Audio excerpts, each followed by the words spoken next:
Hey! What if there were a way to hypothetically grow your nonprofit's fundraising team to 10 people, or 20 people, or 100 people?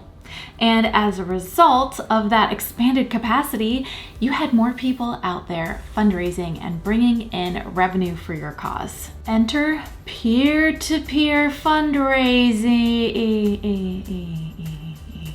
We're gonna break down the basics of peer-to-peer fundraising right here in this video and how to equip your supporters to get out there and help raise money for your cause. I'm Amber Melanie Smith, nonprofit founder, social entrepreneur, and creator of these YouTube videos all about nonprofits, fundraising, social impact, social issues, and all sorts of other great things that are designed to help you to make an impact in the world and in your community.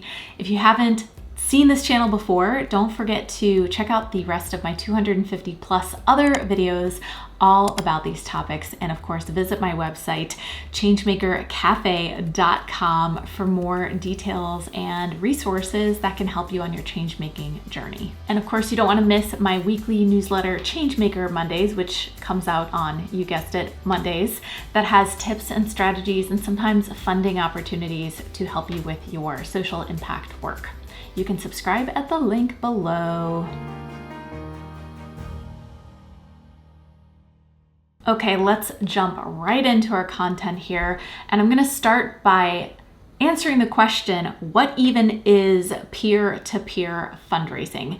Odds are you've encountered it in the wild, even if you didn't know that that's what it was called. So just as a recap, peer-to-peer fundraising is when other people, usually your other supporters, are out there organizing fundraising campaigns on behalf of your nonprofit's mission by talking to their friends, their family, their coworkers, and asking their personal networks to make donations to your organization. So like I said, if you've ever seen one of your friends on social media asking for money for their favorite nonprofit, this was very likely an example of peer-to-peer fundraising. Peer-to-peer fundraising can look like a lot of different things. Commonly, you'll see it in the form of someone has set up a donation page that has their name attached to it, as well as the organization that they're raising money for. And maybe there's like a little thermometer and they're asking for donations, and all the donations come in to help them meet their goals. But it could also look like other things like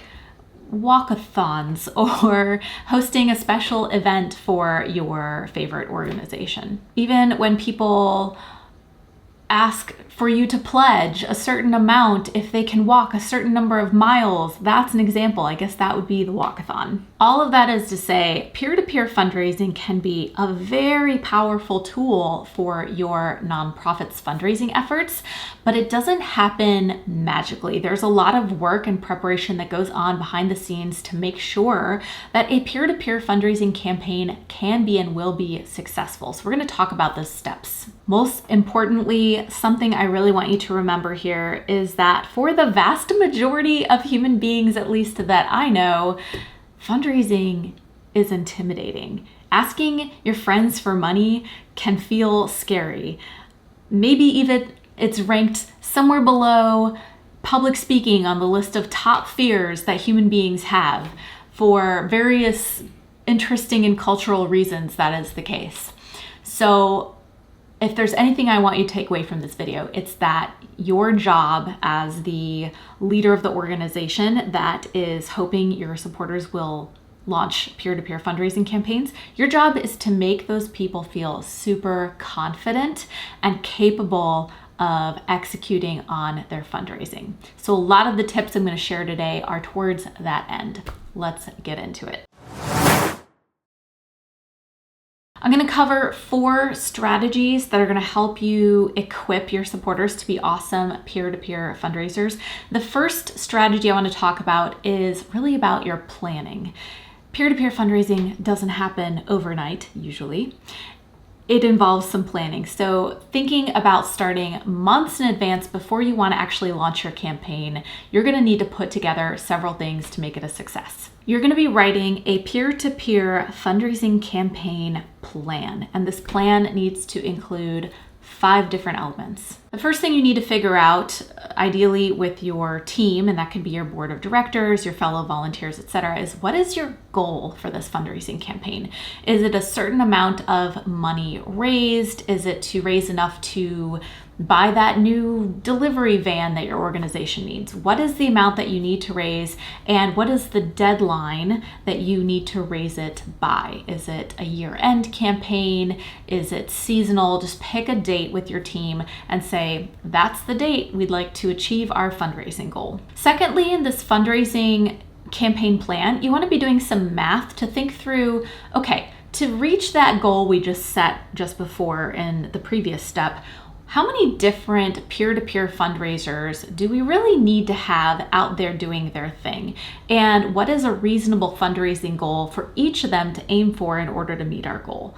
For example, let's say you said you needed to raise $50,000 and you think each fundraiser can raise about $1,000. Well, then you need 50 different peer-to-peer fundraisers out there working their wonderful outreach magic.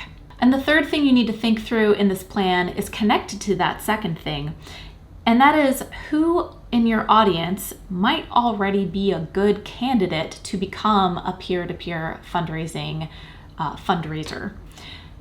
If you need 50 people to participate, how many people do you have that you can ask to become a peer-to-peer fundraiser, knowing that maybe only a quarter of them are going to say yes?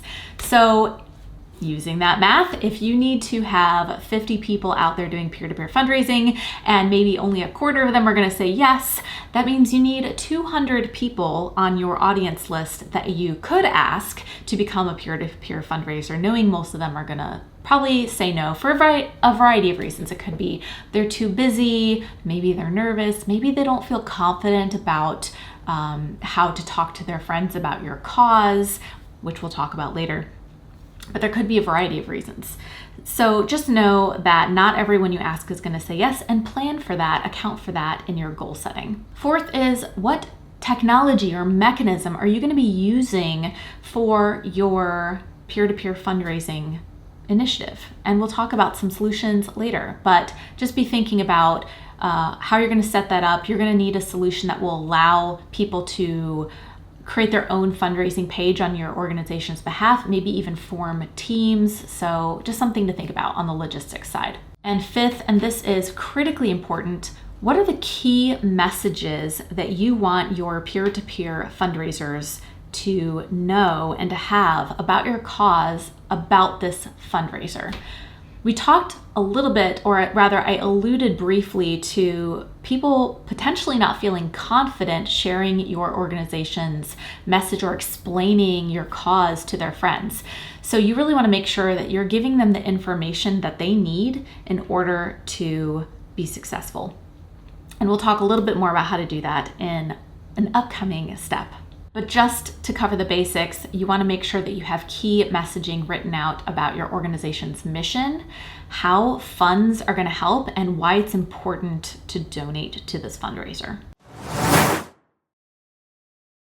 The second strategy that you're going to need to implement to have a successful peer-to-peer fundraiser is to help your fundraising supporters write their story, or what I like to call their why story, like WHY.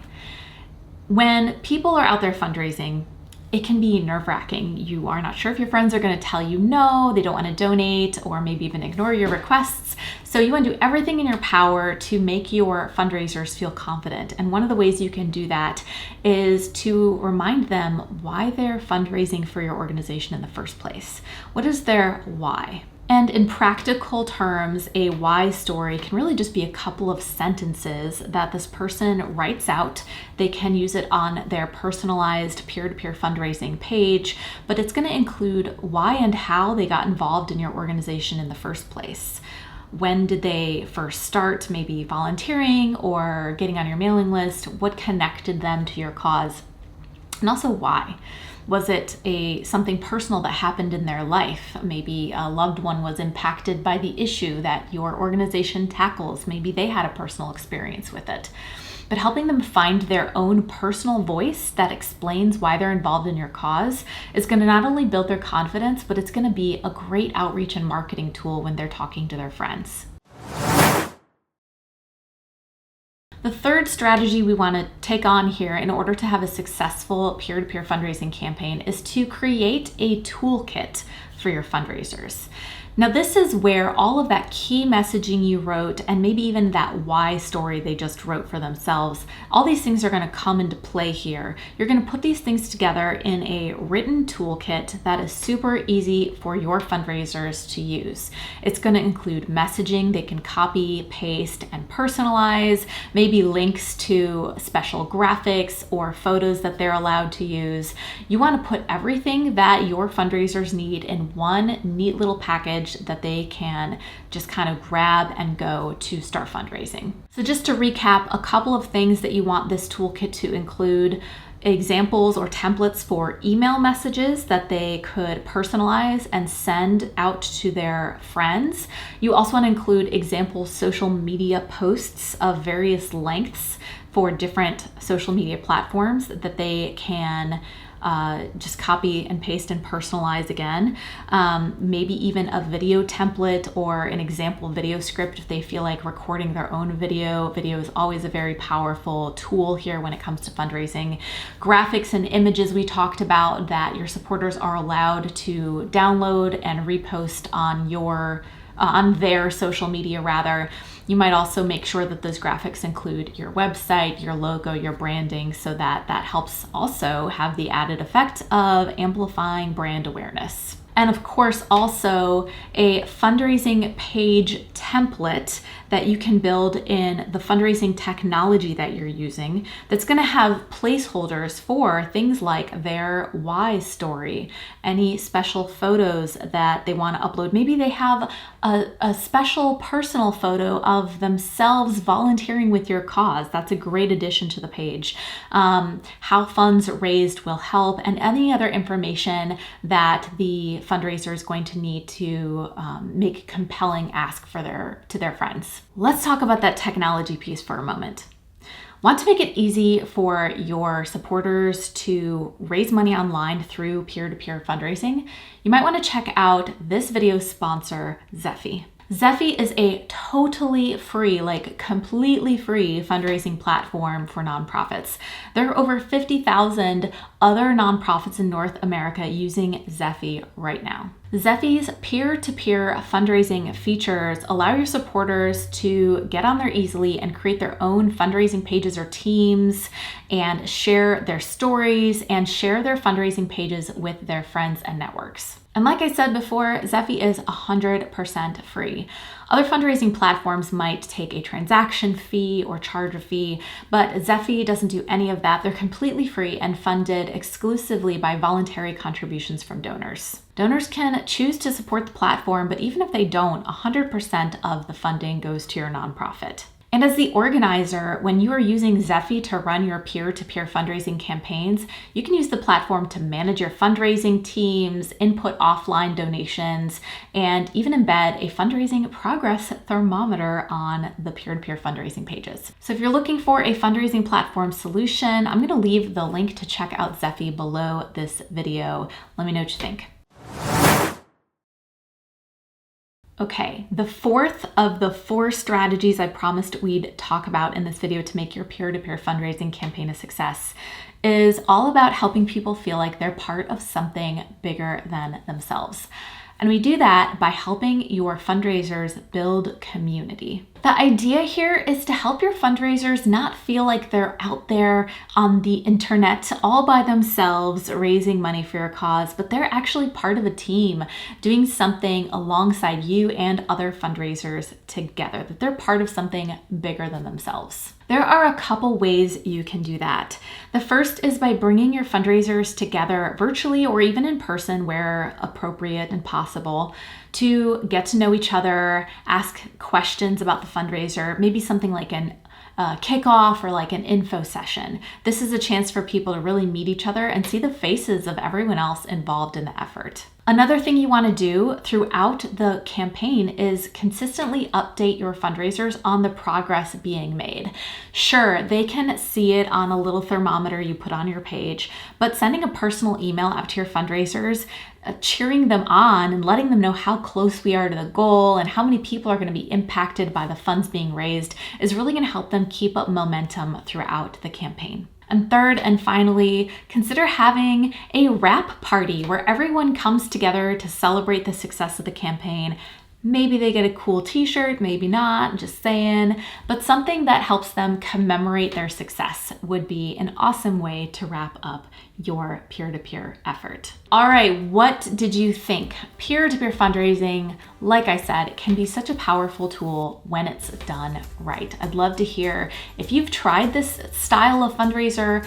What are some of your lessons learned? What did you encounter when you were out there doing it? Share in the comments below. Maybe you have some great tips for some other change makers watching this video too. And if you found this video helpful and useful, please give it a thumbs up and don't forget to subscribe to this channel. It really helps us get the word out and help more change makers do their good work. I'm Amber Melanie Smith. Like I said, don't forget to check out my website, changemakercafe.com, for more resources to help you along your social impact journey, and my weekly newsletter, Changemaker Mondays, that you can subscribe to at the link below this video. I will see you next time. Bye.